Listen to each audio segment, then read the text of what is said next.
ओशो, आचार्य रजनीश का साम्राज्य बनने और बिखरने की कहानी अपने लाखों प्रशंसकों, शिष्यों और अनुयायियों के लिए वो सिर्फ ओशो थे।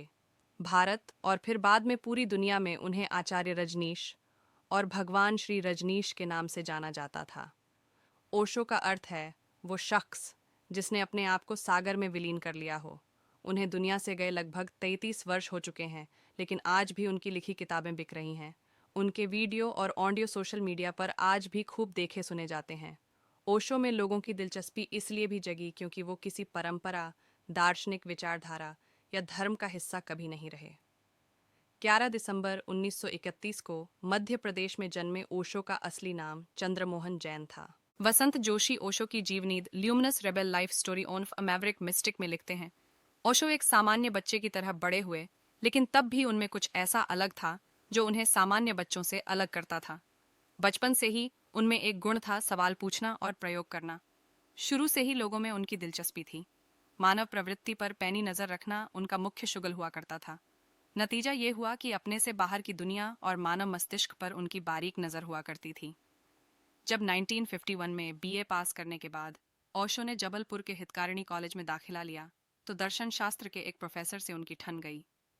वो लेक्चर के दौरान उनसे सवाल पूछते थे कि प्रोफेसर जवाब देते देते तंग आ जाते थे और समय पर अपना कोर्स पूरा नहीं कर पाते थे। बसंत जोशी लिखते हैं, आखिरकार जब प्रोफेसर से बर्दाश्त नहीं हुआ तो उन्होंने प्रधानाचार्य को अल्टीमेटम दे दिया कि उस कॉलेज में या तो वो रहेंगे या चंद्रमोहन जैन। प्रधानाचार्य ने चंद्रमोहन को अपने दफ्तर में बुलाकर कॉलेज छोड़ देने के लिए कहा। हालांकि उन्होंने माना कि इस प्रकरण में उनकी कोई गलती नहीं है, लेकिन वो नहीं चाहते कि इस मुद्दे पर उनके कॉलेज के वरिष्ठ प्रोफेसर अपने पद से इस्तीफे दे दें। चंद्रमोहन ने इस शर्त पर कॉलेज छोड़ने का फैसला किया कि प्रिंसिपल उनका दाखिला किसी और कॉलेज में करा देंगे।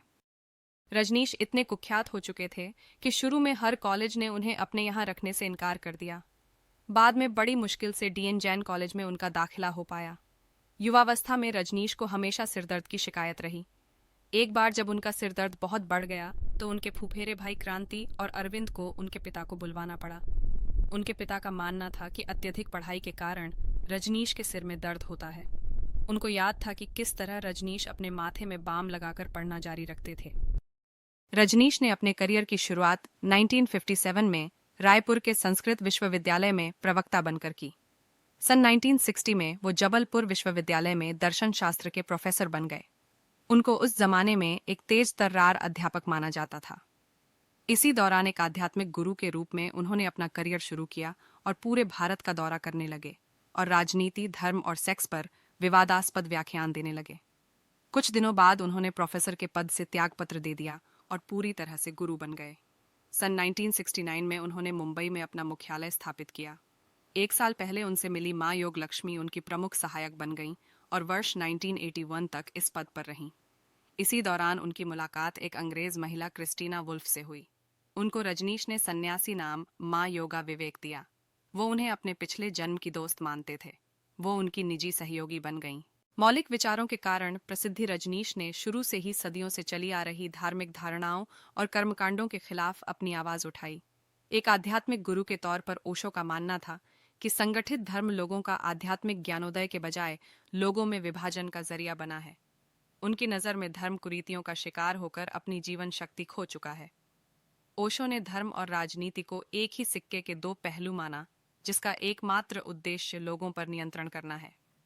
उन्होंने पूर्वी दर्शन और फ्रॉयड के मनोविश्लेषण का अद्भुत समन्वय लोगों के सामने पेश किया और खुले शब्दों में सेक्सुअल लिबरेशन की वकालत की। जटिल अवधारणाओं को सामान्य भाषा में पेश करने की उनकी क्षमता ने अलग अलग पेशे के कई लोगों को उनकी तरफ खींचा। जाने माने लेखक खुशवंत सिंह ने उनकी तारीफ करते हुए लिखा था, ओशो भारत में पैदा हुए सबसे मौलिक विचारकों में से एक थे। इसके अलावा वो सबसे अधिक विचारशील, वैज्ञानिक और नए विचारों वाले शख्स थे। अमेरिकी लेखक टॉम रॉबिन्स का मानना था कि ओशो की किताबें पढ़कर लगता है कि 20वीं सदी के सबसे महान आध्यात्मिक गुरु थे। कई सालों तक ओशो की सचिव रहीं। माँ आनंदशीला बहुत कम उम्र में उनके संपर्क में आ गई थीं। ओशो अपनी हर महिला अनुयायी को माँ का नाम दिया करते थे, क्योंकि वो हर महिला को मातृत्व का प्रतीक मानते थे। हर पुरुष अनुयायी को वो स्वामी कहकर पुकारते थे, ताकि उन्हें हमेशा ये बात याद रहे कि उन्हें अपने ऊपर नियंत्रण रखना है। शीला अपनी आत्मकथा don't kill him the story of my life with भगवान रजनीश में लिखती हैं, जब मैं उनके कमरे में दाखिल हुई तो भगवान मेरी तरफ देखकर मुस्कुराए और अपनी बाहें फैला दी। उन्होंने मुझे अपने सीने से लगाया और बहुत धीरे से मेरा हाथ पकड़ लिया। मैंने उनकी गोद में अपना सिर रख दिया। थोड़ी देर बाद जब मैं चुपके से उठकर जाने लगी तो उन्होंने मुझे फिर बुला लिया। उन्होंने कहा, शीला, कल तुम मुझसे 2:30 बजे मिलने आओगी। ये कहकर उन्होंने मेरे सिर पर अपना हाथ रख दिया। ओशो अपने हर शिष्य को लकड़ी की बनी एक माला देते थे जिसमें एक लॉकेट होता था और उसके दोनों तरफ ओशो का चित्र लगा होता था। हर सन्यासी से यह अपेक्षा की जाती थी कि वो हर समय उस लॉकेट को पहने। वो हर सन्यासी को एक नया नाम भी देते थे ताकि वो भूतकाल से अपने आप को अलग कर सके। वो चाहते थे कि उनके शिष्य नारंगी या लाल कपड़े पहने। ये जरूरी होता था कि वो कपड़े ढीले हों ताकि आसानी से शरीर में ऊर्जा का संचार हो सके। विवादास्पद विषयों पर भाषण ओशो अपना भाषण हिंदी या अंग्रेजी में दिया करते थे। अनुयायियों को निर्देश थे कि भाषण के समय वो अपनी आंखें बंद रखें।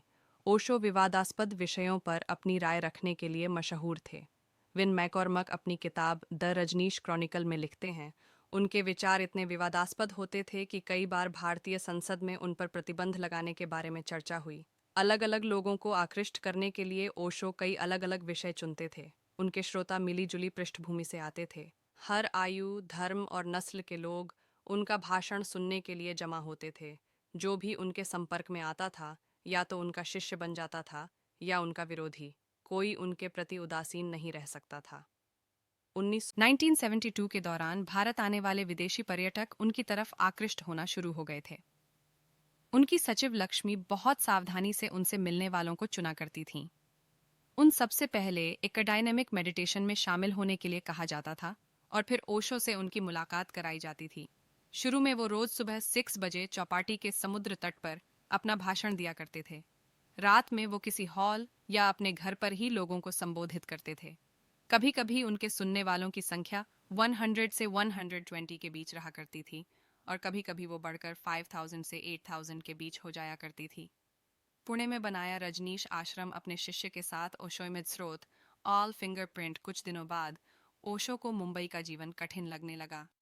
मुंबई की तेज बारिश के कारण उनकी एलर्जी और दमा दिनों दिन बढ़ने लगा। उनके विदेशी अनुयायी भी मुंबई की मानसून बारिश के आदी नहीं थे। उन्हें तरह तरह की बीमारियों ने घेरना शुरू कर दिया। उन्होंने अपनी सचिव से मुंबई के आसपास कोई जगह ढूंढने के लिए कहा।